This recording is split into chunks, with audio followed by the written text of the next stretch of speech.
Hi friends, welcome back to Premi's kitchen. ഇന്ന് നമ്മൾ പ്രേമീസ് കിച്ചണിൽ ഉണ്ടാക്കുന്നത് വളരെ സ്പെഷ്യലായിട്ടുള്ളൊരു കൊഴുക്കട്ടയാണ്. നല്ല മണവും നല്ല ടേസ്റ്റും മാത്രമല്ല കാണാനും നല്ല ഭംഗിയുള്ളൊരു കൊഴുക്കട്ടയാണ് നമ്മളിന്ന് ഉണ്ടാക്കുന്നത്. നല്ല മണമാണ്, നല്ല ടേസ്റ്റുമാണ് കേട്ടോ. അതുപോലെ അപ്പോൾ എല്ലാവരും ഇതുപോലെ ഒന്ന് കൊഴുക്കട്ട ഉണ്ടാക്കി നോക്കുക, എല്ലാവർക്കും ഇഷ്ടപ്പെടും. വീഡിയോ കണ്ട് ഇഷ്ടമായാൽ എല്ലാ കൂട്ടുകാരും ഒന്ന് സബ്സ്ക്രൈബ് ചെയ്ത് സപ്പോർട്ട് ചെയ്യാൻ കൂടെ മറക്കല്ലേ.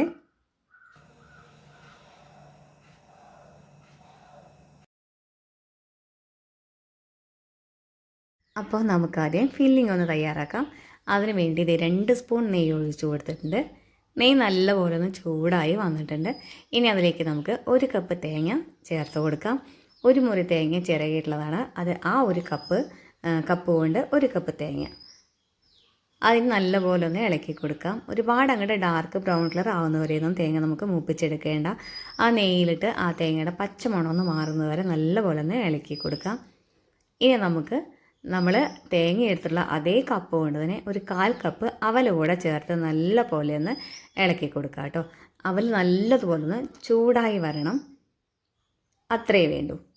അപ്പോൾ നമ്മളിത് അവൽ ഇട്ട് കൊടുത്ത് നന്നായിട്ടൊന്ന് ഇളക്കി കൊടുത്ത് ചൂടാക്കി എടുത്തിട്ടുണ്ട്.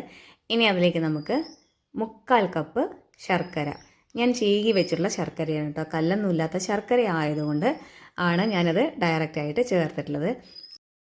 ഇനി ശർക്കരയിൽ കല്ലുണ്ട് എന്ന് തോന്നുകയാണെങ്കിൽ ശർക്കര ഉരുക്കിയതിന് ശേഷം അരിച്ചിട്ട് ഒഴിച്ചു കൊടുക്കുക. അപ്പോൾ നമ്മളിതേ നല്ലവണ്ണം നന്നായിട്ട് തേങ്ങയും ശർക്കരയൊക്കെ ചേർത്ത് നന്നായിട്ടൊന്ന് ഇളക്കി കൊടുത്തിട്ടുണ്ട്. ഇനി അതിലേക്ക് നമുക്ക് 1/4 സ്പൂണ് ഏലക്ക പൊടിച്ചത് കൂടെ ചേർത്ത് കൊടുക്കാം. ഏലക്ക പൊടിച്ചിട്ട് അതിൻ്റെ തൊലി അത് ചേർത്ത് കൊടുക്കേണ്ട, ഏലക്കയുടെ കുരു മാത്രം നന്നായിട്ട് ചതച്ചെടുത്തിട്ട് ചേർത്ത് കൊടുത്താൽ മതി. ഇനി അതും ചേർത്ത് നന്നായിട്ടൊന്ന് ഇളക്കി കൊടുക്കാം. ഇതേ അപ്പോൾ നമ്മുടെ ശർക്കരയെല്ലാം നല്ലതുപോലെ ഒന്ന് മെൽട്ടായി വന്നിട്ടുണ്ട്. ഇനി നമുക്കതൊരു ഭാഗത്തേക്ക് മാറ്റി വയ്ക്കാം. ഇനി നമുക്ക് നമ്മുടെ കൊഴുക്കട്ട ഉണ്ടാക്കാൻ ആവശ്യമായിട്ടുള്ള മാവ് തയ്യാറാക്കാം. അതിന് വേണ്ടിയിട്ട് 1 കപ്പ് അരിപ്പൊടിയാണ് എടുത്തിട്ടുള്ളത്. തരികൾ ഒട്ടുമില്ലാത്ത അരിപ്പൊടിയാണ് കേട്ടോ. നമ്മൾ തേങ്ങ എടുത്തിട്ടുള്ള അതേ 1 കപ്പ് കൊണ്ട് തന്നെ 1 കപ്പ് അരിപ്പൊടി എടുത്തിട്ടുണ്ട്. ഇനി അതിലേക്ക് നമുക്ക് വെള്ളം ഒഴിച്ചു കൊടുക്കാം. കുറേശ്ശെ വെള്ളം, നല്ലപോലെ ചൂടുള്ള വെള്ളമാണ്. അത് ഉപ്പ് ചേർത്തിട്ട് ഞാൻ തിളപ്പിച്ചിട്ടുള്ള വെള്ളമാണ്. കൈകൊണ്ട് ഇളക്കാൻ പാകത്തിലുള്ള ചൂടുള്ള വെള്ളമാണ് കേട്ടോ. അതുകൊണ്ട് ഞാൻ കൈകൊണ്ട് ഇളക്കുന്നത്. ഇനി നിങ്ങൾ ഡയറക്റ്റ് തിളച്ച വെള്ളം ഒഴിച്ചിട്ട് അങ്ങോട്ട് ഇളക്കി കൊടുക്കേണ്ട. കൈകൊണ്ട് സ്പൂണോ അല്ലെങ്കിൽ കയ്യിലോ എന്തെങ്കിലും തവിയോ എന്തെങ്കിലും ഉണ്ടെങ്കിൽ അതുകൊണ്ട് ഇളക്കി കൊടുക്കുക. ഞാൻ ഇളക്കാൻ പാകത്തിനുള്ള ചൂടേ ഉള്ളൂ, അങ്ങനെയാണ് ഞാൻ ഇളക്കുന്നത് കേട്ടോ. അതുകൊണ്ടാണ് കൈ കൊണ്ട് ഇളക്കുന്നത്. അപ്പോൾ നമ്മളിത് ഈ മാവ് നല്ലോണം ഒന്ന് കുഴച്ചെടുത്തിട്ടുണ്ട്. ചൂടൊക്കെ ഉണ്ട് കേട്ടോ, അതൊന്നും കാര്യമാക്കുന്നില്ല. ഇനി ഒന്നുകൂടെ ഒന്ന് നന്നായിട്ടൊന്ന് ഞാൻ ഒന്നുകൂടെ ഒന്ന് കുഴച്ച് കൊടുക്കുന്നുണ്ട്.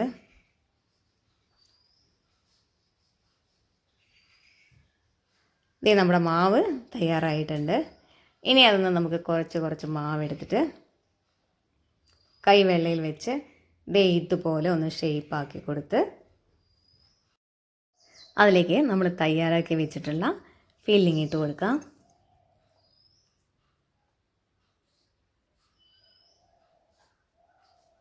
ഇനി അതിൻ്റെ സൈഡെല്ലാം ദേ ഇതുപോലെ ഒന്ന് മടക്കി കൊടുക്കാം. ഇനി അതിൽ ഫില്ലിംഗ് ഒന്നും പുറത്ത് പോകാത്ത രീതിയിൽ നന്നായിട്ട് എല്ലാ ഭാഗവും മൂടത്തക്ക രീതിയിൽ നന്നായിട്ടൊന്ന് ഉരുട്ടിയെടുക്കുക. ഞാനിത് ഈ പാത്രത്തിൻ്റെ സൈഡിൽ വെച്ചിട്ട് ഇതുപോലെ ഉരുട്ടിയെടുക്കുന്നുണ്ട് കേട്ടോ. അതുകൊണ്ട് തന്നെ നല്ല റൗണ്ട് ഷേപ്പിൽ തന്നെ വന്നിട്ടുണ്ട്. അപ്പോൾ ഇനി ബാക്കിയുള്ള മാവും അതേപോലെ തന്നെ ഫില്ലിംഗ് എല്ലാം വെച്ച് ഇതുപോലെ ഉരുട്ടിയെടുത്തിട്ടുണ്ട്. നല്ലപോലെ റൗണ്ട് ഷേപ്പിൽ തന്നെ വന്നിട്ടുണ്ട്. ഇനി നമുക്ക് ഇത് ബാസ്മതി റൈസാണ് കേട്ടോ.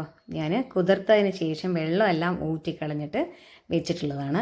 ഇനി ഇതിലേക്ക് നമ്മൾ തയ്യാറാക്കി വെച്ചിട്ടുള്ള ഉരുളകൾ ആ ബാസ്മതി റൈസിൽ നന്നായിട്ടൊന്ന് ഉരുട്ടിയെടുക്കുക. ആ അരിയെല്ലാം നല്ലപോലെ ആ ഉരുളയിൽ നന്നായിട്ട് പിടിക്കണം.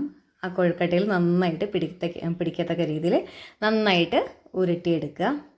ഇതേ കണ്ടില്ലേ, അരിയെല്ലാം നല്ലപോലെ ആ ഉരുളകളിൽ പിടിച്ചിട്ടുണ്ട്.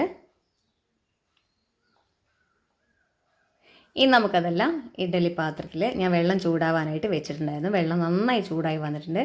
ഇനി നമുക്കത് മൂടി വെച്ചിട്ട് വേവിച്ചെടുക്കാം.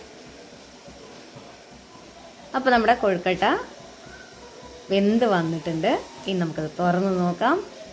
കണ്ടില്ലേ, കാണാൻ തന്നെ നല്ല ഭംഗിയുണ്ട്, നല്ല മണമുണ്ട് കേട്ടോ. ഇനി നമുക്കിതൊരു പാത്രത്തിലേക്ക് മാറ്റാം. അപ്പോൾ നമ്മുടെ സ്പെഷ്യലായിട്ടുള്ള നല്ല ടേസ്റ്റി ആയിട്ടുള്ള കാണാൻ നല്ല ഭംഗിയുള്ള കൊഴുക്കട്ട റെഡി ആയിട്ടുണ്ട്. അപ്പോൾ എല്ലാവരും ഇതുപോലെ ഒന്ന് ഉണ്ടാക്കി നോക്കുക. പിന്നെ വീഡിയോ ഇഷ്ടമായാൽ എല്ലാ കൂട്ടുകാരും ഒന്ന് ലൈക്ക് ചെയ്ത് കമൻറ്റ് ചെയ്ത് ഷെയർ ചെയ്യുക. പിന്നെ നമ്മുടെ ചാനൽ ആദ്യമായിട്ട് കാണുന്ന കൂട്ടുകാരുണ്ടെങ്കിൽ ഒന്ന് സബ്സ്ക്രൈബ് ചെയ്ത് സപ്പോർട്ട് ചെയ്യാൻ കൂടെ മറക്കല്ലേ കേട്ടോ. അപ്പോൾ നല്ല ടേസ്റ്റി ആയിട്ടുള്ള നല്ല സോഫ്റ്റ് ആയിട്ടുള്ള നല്ല ഭംഗിയുള്ള കൊഴുക്കട്ട എല്ലാവരും ഒന്ന് ട്രൈ ചെയ്യുക കേട്ടോ. അപ്പോൾ ഇനി അടുത്തൊരു നല്ലൊരു വീഡിയോ ആയിട്ട് വരുന്നവരെ എല്ലാ കൂട്ടുകാർക്കും സ്നേഹത്തോടെ ബൈ ബൈ.